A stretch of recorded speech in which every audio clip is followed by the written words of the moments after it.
परंतु त्यांच्या वागण्यामध्ये दिवसभराचा जो संपर्क लोकांशी होता त्यात कधीही खंड नाही.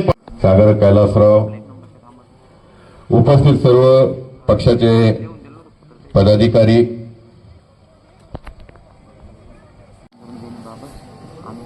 आपल्या या अलीकडच्या 1-2 वर्षामध्ये निश्चितपणाने जिजामाता सहकारी साखर कारखाना जो खासगी तत्वावर त्या ठिकाणी आता विकला गेलेला आहे, तो कारखाना जर सुरू झालं तर तीच खरी अर्थाने दादांना त्या ठिकाणी खरी श्रद्धांजली त्या ठिकाणी राहणार आहे. आपण सर्व आमदारांच्या नेतृत्वामध्ये त्या ठिकाणी प्रयत्नांची शिकस्त आणि कशा पद्धतीनं हा कारखाना त्या ठिकाणी सुरू केला जाईल यासाठीचे निश्चितपणाने आपण सर्व मिळून त्या ठिकाणी ते करण्याचा प्रयत्न निश्चितपणाने त्या ठिकाणी करू. एक गोष्ट आपल्या सर्वांना सांगितली पाहिजे का आपल्या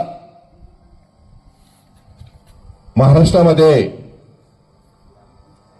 बारामतीला पहिला पुतळा दादांचा त्या ठिकाणी बसवण्यात आलं. मी महाराष्ट्राचं कुठं काय घडलं हे सांगणार नाही, कारण त्याच्याबद्दलचं माहिती फारशी आपल्याजवळ नसते. परंतु आमदारांच्या नेतृत्वामध्ये देळगाव राजा नगरपालिकेच्या तिथल्या पदाधिकाऱ्यांनी एकत्रित येऊन जो व्यापारी संकुल त्या ठिकाणी बांधण्यात आलं, त्याला काल त्या ठिकाणी त्या व्यापारी संकुलाला दादांचं नाव देण्यात आलेलं आहे.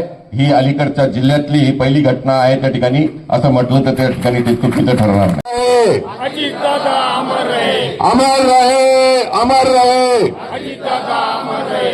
जब तक सूरज चांद रहेगा,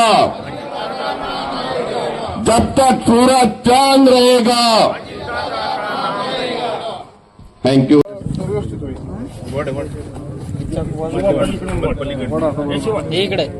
इकडची सिद्धू या पुढे, सिद्धू या सिद्ध समोर.